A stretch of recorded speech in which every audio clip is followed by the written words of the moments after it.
वंश गर्ग जी वृंदावन से। श्री हरिवंश। राधे राधे महाराज जी। महाराज जी, नेत्रों के ब्रह्मचर्य हेतु मार्गदर्शन करें। नेत्रों का ब्रह्मचर्य क्या है और उसको कैसे धारण करें? नेत्रों से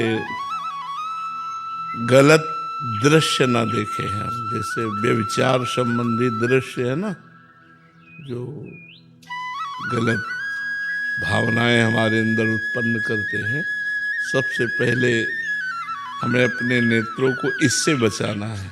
जैसे मोबाइल आदि में, लैपटॉप से या किसी सीरियल आदि में जिसमें गंदा चरित्र है, गंदा दृश्य है, जिस दृश्य के देखने से हमारी भावना पतित हो जाए, हमारी भावना धर्म भ्रष्ट हो जाए, वो दृश्य नहीं देखने। दूसरी बात, हमें किसी के दोष नहीं देखने। दृष्टि से किसी के दोष नहीं, अगर दोष दिखाई दे रहे तो हमको प्रणाम करना है। क्रिया पर नहीं जाना, कारण पर जाना है। कारण सब में परमात्मा विराजमान है, क्रियाएं तो ऊंच नीच सबसे होती रहती है। हमें किसी के दोष नहीं देखने। तीसरी बात, हम कोशिश करें कि सब में भगवान विराजमान है, ऐसी अपनी दृष्टि से देखने की भावना करें कि जड़ चैतन्य सब में, जैसे गोस्वामी जी कह रहे हैं, सिय राम में सब जग जानी, करो प्रणाम जोरी जुग पानी। सबको दोनों हाथ जोड़कर हम प्रणाम करते हैं, क्योंकि सब में भगवान सिया राम विराजमान है, गोस्वामी जी कह रहे हैं। तो हम अपनी दृष्टि, हमारी जो दृष्टि है वो पवित्र तभी होगी जब भगवत दृष्टि हो जाएगी, सब में भगवत दृष्टि हो जाए। तो हम गलत आचरण वाले, जैसे कोई पशु पक्षी मैथुन कर रहा है तो हमें नहीं देखना, इससे हमारी दृष्टि दूषित हो जाएगी। यही वृंदावन में एक सौभरी नाम के महात्मा रहते थे, जो जल को स्तंभित करके जल समाधि लेकर के भजन कर रहे थे। तो समाधि से उनके नेत्र खुले तो उन्होंने देखा मछली मैथुन कर रही है। हर जीव में होता है, बस उसका मनन होने लगा। जो देखा जाता है उसका मनन होता है। मनन हुआ तो उनको लगा क्या समाधि से भी बढ़कर सुख है, एक बार देखना चाहिए। चाह पैदा हो गई, नहीं मैं भी भोगूं, ऐसी चाह पैदा हो गई। अब वो ऋषि थे, सामर्थ्यशाली थे, सीधे उठे और राजा उस समय चक्रवर्ती सम्राट मानधाता थे। मानधाता के पास गए और कहा, अब सामर्थ्यशाली ब्रह्म ऋषि ऐसे कोई राजा से ऐसे कोई साधारण बात कर सकता है क्या?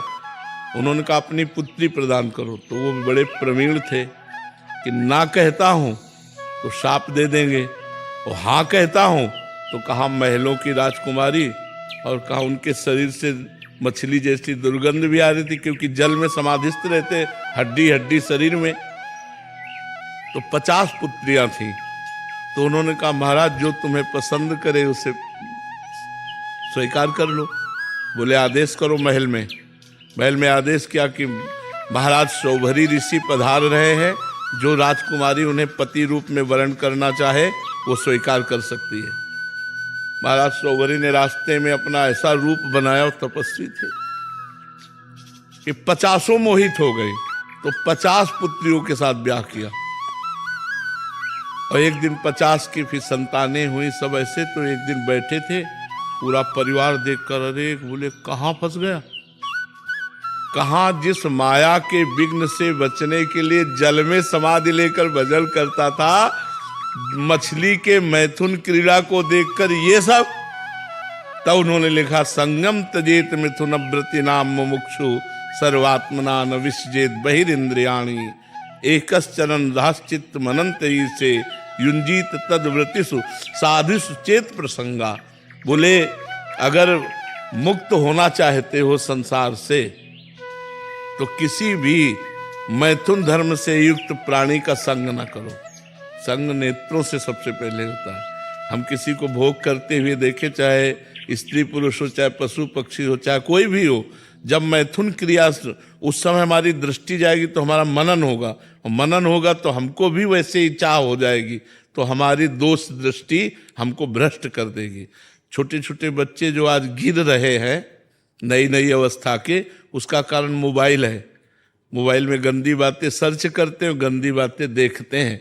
तो दृष्टि को पवित्र रखने के लिए किसी भी प्राणी के मैथुन धर्म से युक्त होने पर हमारी दृष्टि ना जाए, और कोई भी मोबाइल लैपटॉप आदि से हम गंदी बातें न देखें, और किसी के भी दोष दर्शन न करें, सब में भगवत दर्शन करें, तो हमारी दृष्टि का ब्रह्मचर्य हो गया।